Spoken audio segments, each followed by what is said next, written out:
आणले तिथं अंडे, 1 डझन अंडे आणलेत. आणि नंतर बघितलं फ्रीजमध्ये तर डांगर पण होतं.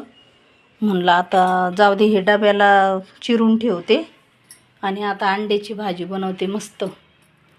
अंड्याची भाजी, अंड्याची काळी भाजी, भाकरी आणि भात. तर ते शिजण्याच्या आधी ना मी पहिलं हे डांगर आहे ना उद्या डब्याला चिरून ठेवते. म्हणजे चिरून ठेवलं ना तर ते सकाळी मग वेळ वाया नाही जाणार ना. सकाळची तयारी करून ठेवते आणि मग थोड्या वेळाने स्वयंपाक बनवते. आत्ताशी 6:30 पावणे 7 झाले. थोड्या वेळानं बनवते मग स्वयंपाक. तोपर्यंत हे सकाळची डब्याची तयारी करते. तर भेटूया नेक्स्ट ब्लॉगमध्ये. Bye bye.